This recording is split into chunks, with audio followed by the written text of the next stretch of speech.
Por volta, esse é o Luiz na Band, seu programa que vai ao ar até às 7 horas da noite, aqui na Band FM, a sua rádio do seu jeito. Seja bem-vindo, seja bem-vindo. Eu sou o Luiz Henrique Dias e tô aí curtindo os 26 graus, 25 graus que faz aqui em Foz do Iguaçu. Deu uma esfriadinha. Emily Rodrigues está aqui com a gente. Emily, você puxou a coberta hoje, nessa madrugada? Como é que foi? Puxei. Mas um pouco também, Ah, né? é? Porque o que é frio pra vocês aqui, pra mim não é tão frio assim. Ah, é? O que é frio pra você? Não, no verão, assim, pra mim, quando faz 30 graus já é super calor. Então, quando tá 26, ainda tá um clima ameno, tá gostoso. Eu quero dizer o seguinte, depois da onda de calor que a gente passou, 30 graus pra mim, meu amigo, eu tô botando gorro. Tá muito bom, tá muito bom. Emily, olha só, trazemos duas notícias aqui importantes. Agora há pouco a gente falou a respeito da passagem de ônibus aqui em Foz do Iguaçu. Hoje liberaram a catraca geral, deixaram o povo pegar o ônibus, porque estão aí tentando organizar esse serviço horroroso de transporte público de Foz do Iguaçu, que nós já vimos aí. E também nós trouxemos aqui algumas informações a respeito do preço dos combustíveis, do preço do gás de cozinha, que vai encarecer a vida das pessoas, né? E também trouxemos a informação que o governo Bolsonaro aí está contando mentira, está dizendo que a gasolina brasileira é a gasolina mais barata do mundo, sendo que nós que moramos aqui na fronteira sabemos que é só atravessar a ponte para comprar a gasolina mais barata na Argentina. Então assim, o governo Bolsonaro faz um arredondamento mal feito aí para tentar fazer mais fake news, fazendo mais fake news. E é claro que por conta do preço dos combustíveis, do preço dos alimentos, da volta da inflação, da retirada dos direitos e também por tudo mais, a gente tem movimentos que se espalham por todo o Brasil contra, né, o próprio governo. Por exemplo, está se espalhando pelo país os chamados comitês populares de luta, que são inaugurados em todo o Brasil, por Brasil afora, que se posicionam contra o governo federal, contra o governo Bolsonaro e colocando aí uma possibilidade de um grande movimento de massa pela retomada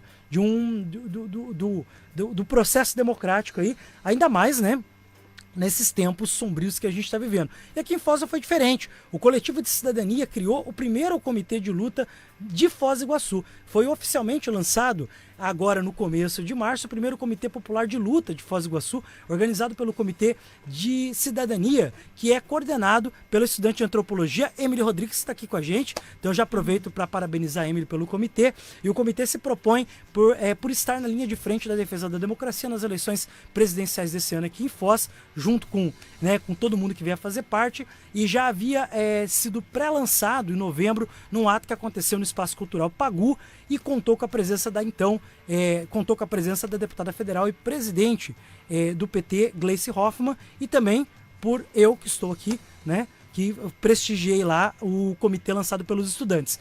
Foi uma mobilização de internet, tem pelo menos 100 adesões de estudantes, profissionais de educação, jovens, trabalhadores e artistas. O Comitê Popular de Luta de Foz vai oferecer atividades semanais de mobilização, comunicação, formação política e cidadania, além de encampar ações de conscientização sobre a importância da regularização do título de eleitor e do voto aos 16 anos. A adesão ao comitê é voluntária, ela é aberta e pode ser feito pelo perfil do Instagram do Comitê Foz e também pelo Coletivo de Cidadania. Emily, primeiro te parabenizar pela ação. Obrigada. E dizer que é importante que vocês, estudantes, se mobilizem sim, porque afinal de contas o pavio vai pegar para vocês, né? Afinal de contas, esse governo está atacando a educação hoje e o resultado vai ser principalmente para essa geração que está aí, que está nas universidades. E já vem pegando, né? Uhum. Porque eu que vim do ABC Paulista, quando a gente viu a construção da Universidade Federal do ABC, aquele terreno abandonado antes, que seria uma fundação casa, né? Uma antiga FEBEM, que virou uma universidade federal, ela carregava muito dos nossos sonhos. Sim. E aí eu cresci no governo Lula pensando, nossa, eu vou estudar numa universidade federal, eu vou ter auxílio, eu vou ter condição de estudar, vou ter condição de permanecer e produzir ciência. Conheci a Unila, vim pra Foz do Iguaçu. Quando chegou aqui, eu tomei um banho de água fria, assim, tremendo, horrível. porque eu vi corte de verbas, a universidade sendo cada vez mais sucateada. Sim. Então eu acho que nisso é imprescindível que a luta dos estudantes seja cada vez mais unificada, cada vez mais aguerrida também, pra gente conseguir conquistar mais direitos e poder voltar a sonhar, né? Nós tivemos grandes avanços com os governos progressistas aqui no Brasil e nós precisamos voltar, essa onda precisa voltar. E eu acho que é derrubando o Bolsonaro que a gente consegue avançar cada vez mais. Muito bom, Emily, muito bom ouvir. Agora há pouco a gente entrevistou a Gabriela, que é aluna do Instituto Federal do Paraná, que se formou agora, que também era um antigo clube que se tornou uma instituição de ensino superior. É isso, são 6 horas e 32 minutos, esse é o Luiz na Band. E a gente continua falando aqui sobre a questão dos nossos direitos. Afinal de contas, né, estamos recebendo aqui o Fernando que é presidente do Cesunila. Tudo bem, Fernando? Seja bem-vindo. Saudações, Luiz, muito obrigado. Saudações a todo mundo que está nos escutando também. Muito bom. E estamos aqui também com a Esther, que é a secretária adjunta do Cesunila, é isso? É isso. Boa tarde, Luiz. Esther, você novamente aqui, veio semana passada para tratar de outra pauta. Sempre bem-vinda, tá? Obrigada. Fernando também sempre bem-vindo, já esteve aqui. Mas, Fernando, quero saber o seguinte. O que te traz aqui hoje? Qual é a pauta importante para os nossos ouvintes que agora estão no carro? São 6 horas e 33 minutos. A pauta que nos traz aqui hoje é uma pauta que certamente envolve a vida de todo mundo que está nos escutando. Educação. Estamos agora representando o sindicato de professores aqui da Unila, seção sindical do Andes na Unila, e portanto viemos falar de educação. E queríamos tratar desse tema a partir de 3 elementos. O financiamento da educação, o caráter público, necessariamente público da educação, e também sobre condições de trabalho. Então nessa primeira intervenção, rapidamente, vou falar sobre o financiamento, né? Veja, para falar em financiamento tem que pensar na receita e na despesa, ou seja, no recurso, da onde vem e na destinação deste recurso. E falando do recurso, da origem do recurso, tem um tema fundamental que eu acho importante pautar para tratar da educação, que é a questão da isenção fiscal, né? Ou seja, o tanto que o governo deixa de receber porque tira tributos, isenta tributos de alguns setores da sociedade. Vejam, tem um estudo da Unafisco, que é a Associação Nacional de Auditores Fiscais da Receita Federal do Brasil. Esse estudo mostrou que em 2022 vão ser 367 bilhões de privilégios fiscais, ou seja, 367 bilhões de recursos que o governo deixará de arrecadar por causa das isenções fiscais, né? É um montante que é maior do que foi no ano passado, é 52 bilhões a mais do que foi no ano passado e também 43 bilhões do que foi em 2020, ou seja, durante a crise sanitária o governo deixa de arrecadar e com isso também deixa de fazer políticas públicas. Por exemplo, né, para aterrissar isso que a gente está falando de isenção fiscal, quem importa um jet ski no Brasil não paga imposto, mas quem compra um carro, uma moto, paga imposto. Os investidores estrangeiros no Brasil tiveram seus impostos de renda diminuídos também nesse ano. Agora, em 25 de fevereiro, o Ministério da Economia também lançou mais um pacote de isenção fiscal que, para ter uma ideia, né, também para aterrissar mais um pouquinho, reduz o imposto sobre produtos industrializados. E, em particular, teve uma redução na indústria automotriz. Aí você pensa, não, ótimo, vai reduzir o preço do carro. Tem muita gente que hoje em dia está trabalhando de motorista de aplicativo por causa do desemprego. Então poderia, a princípio, né, no primeiro momento, achar que isso até pode ser positivo, só que não. Porque essa isenção, ela reduz mais os preços dos carros mais altos, ou dos carros com preço mais alto, ou seja, dos grandes carros, dos carros mais chiques, né, importados, etc. E não para aquele carro popular, econômico, que normalmente se usa para ser motorista de aplicativo. Afinal de contas, né, quem está também nessa função está buscando ali uma renda. Portanto, assim, é uma isenção de imposto que faz com que quem tem grana pague menos e quem trabalha, quem ganha pouco, pague mais.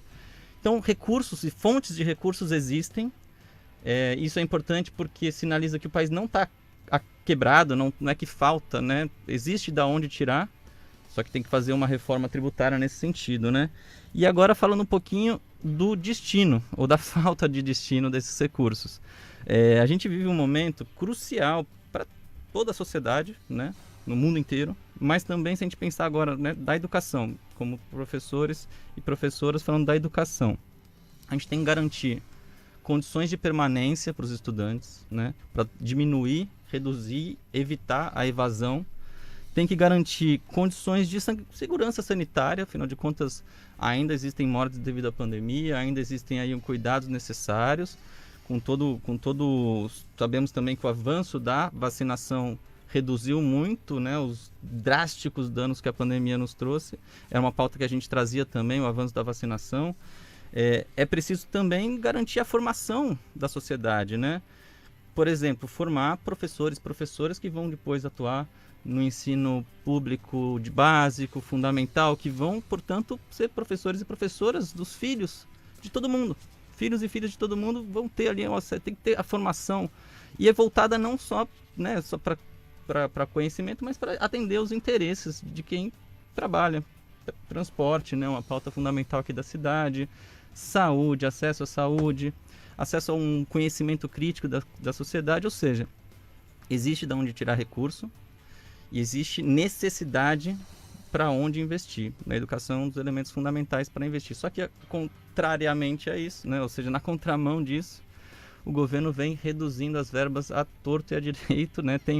De 2015, a gente compara 2022 com 2015, os recursos para a educação, para as universidades, né? Hoje em dia a gente tem o que é 20% do que tinha em 2015 de recursos para a educação. Vejam, a gente diminuiu muito o quanto a gente tem de recursos para manter a universidade. Isso no momento que a gente tem mais desafios do que tinham, inclusive, naquele momento, né? Também, se a gente pega nos últimos 10 anos, aumentando um pouco, essa queda de recursos foi num total de 74%. A gente está falando isso para aterrissar e com isso finalizo, porque uma das pautas reivindicativas do movimento sindical docente, do Antissindicato Nacional e de outras categorias do serviço público é o fim da Emenda Constitucional 95, né, que foi aprovada no governo Temer, que esse governo nunca sequer pautou, nem chega perto a pautar o fim dessa emenda constitucional, né, uma luta que a gente tem feito, e que ela congela, né, essa emenda congela os investimentos.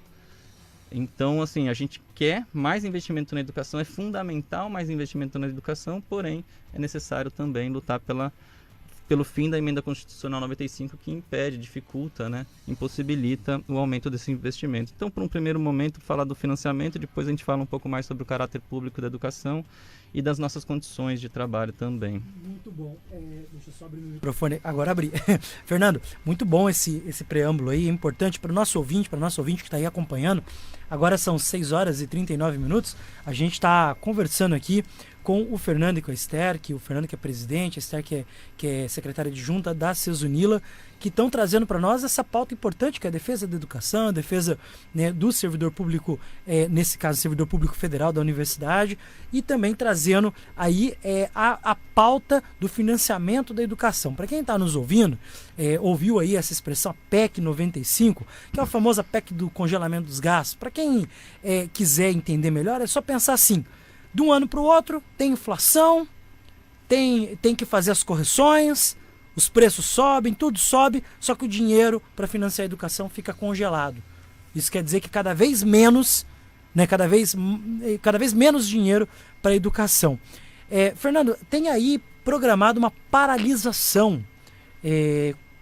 Como é essa paralisação? Para quando está prevista? Qual é a pauta principal para essa paralisação?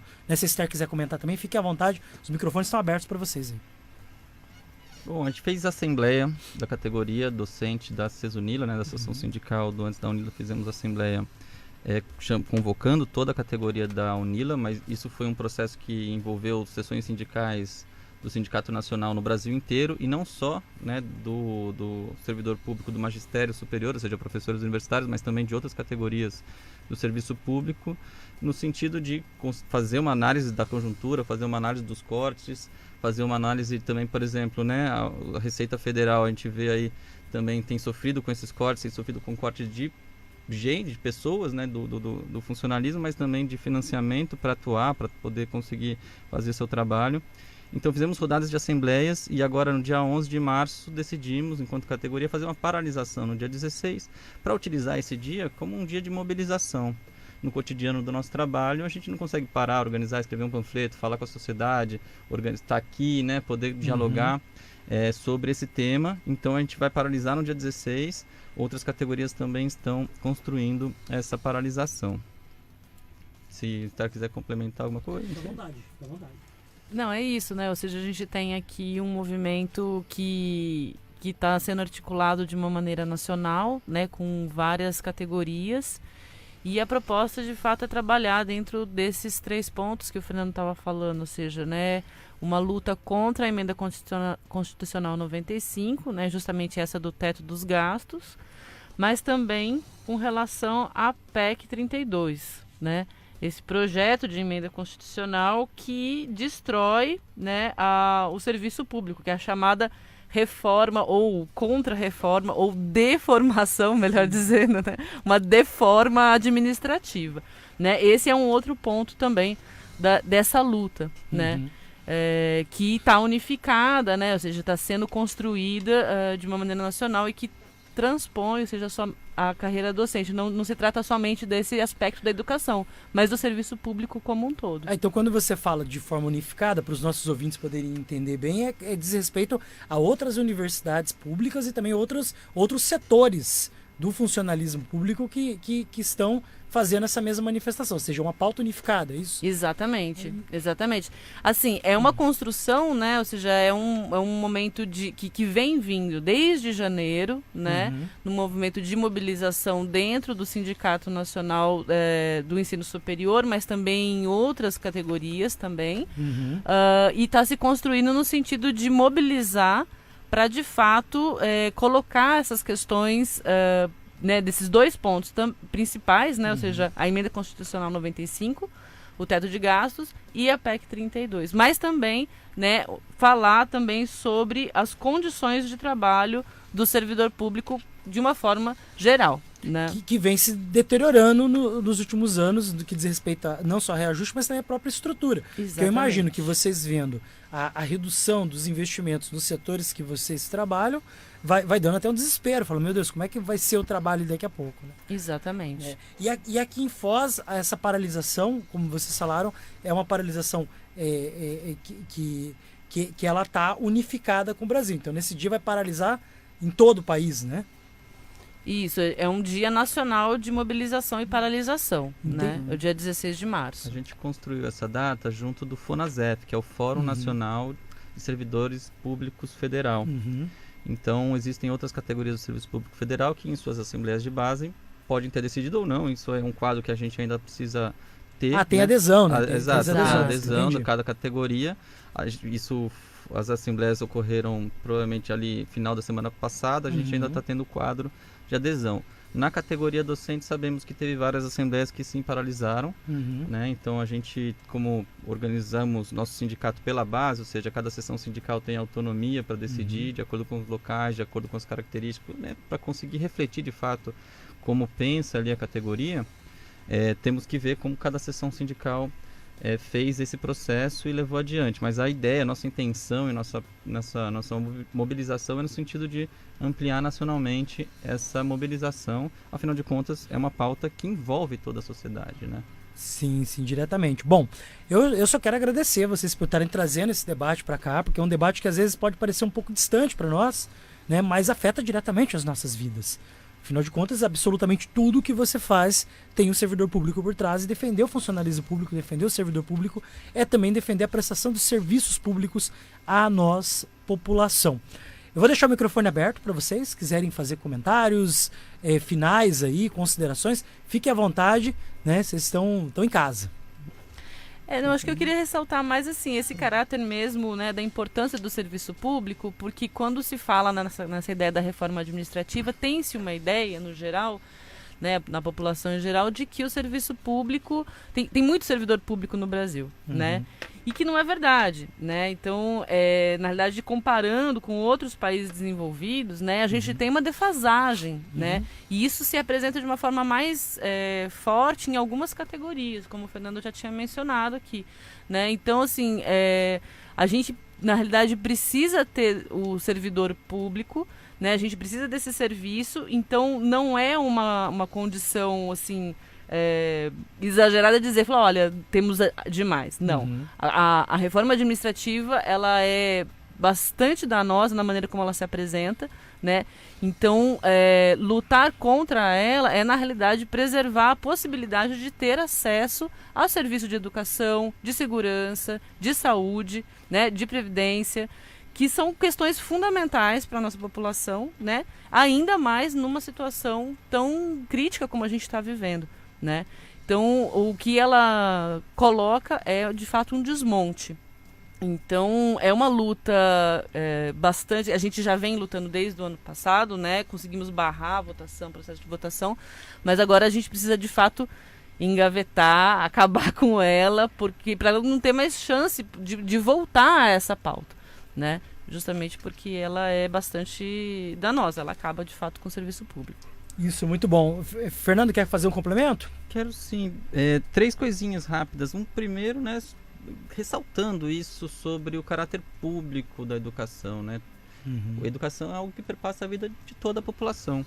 E consideramos, né, nós no sindicato, consideramos que a educação tem que estar voltada a atender os interesses da população trabalhadora. Ou seja, a pessoa se formar para conseguir poder pensar e organizar um transporte público que atenda às necessidades da população, conseguir organizar uma alimentação também, né, uma produção de alimentos que atenda à necessidade da população, que consiga formar gente que olhe para a realidade e consiga pensar sua transformação, afinal de contas, né, acho que pouquíssima gente olha para a realidade e fala, olha, tá tudo bem, obrigado, né? É uma camada muito pequena da população que de fato consegue viver e se beneficia da atual situação de tremenda desigualdade. A concentração de riqueza aumentou muito, inclusive nos últimos 2 anos, é absurdo, é indignante.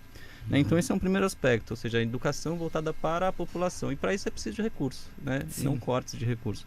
Uma segunda questão é também reforçando sobre a crítica, né? A nossa crítica ao projeto de emenda constitucional. Conseguimos barrar até o momento, mas o Arthur Maia, o governo, né, e sua base pode voltar a colocar o projeto em votação a qualquer momento, então a gente tem que continuar fazendo essa discussão, né? A PEC 32, essa da contra-reforma administrativa, ela não transforma de fato os privilégios que existem sim no serviço público, por exemplo no judiciário, muito também existe no setor militar. Esses 2 setores estão fora da proposta de emenda constitucional, que acaba pegando mais no executivo, ou seja, pega na enfermeira do posto de saúde, pega no professor da educação básica, por aí vai. Uhum.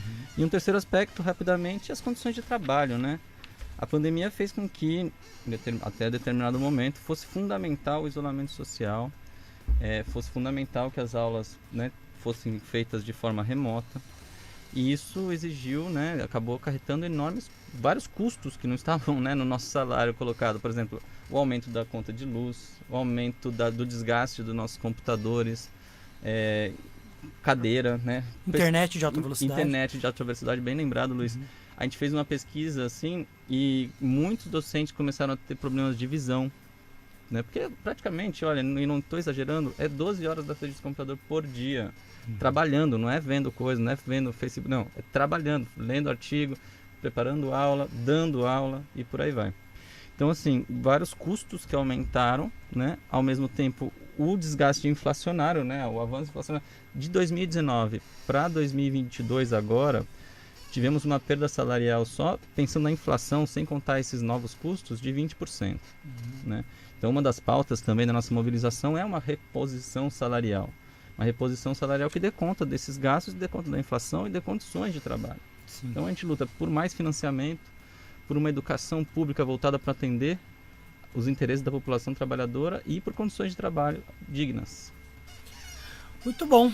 Então é isso. Então eu quero agradecer mais uma vez a presença de vocês, dizer que o espaço está sempre aberto para vocês unirem, para todas as entidades que façam a luta diária aí em defesa dos nossos direitos.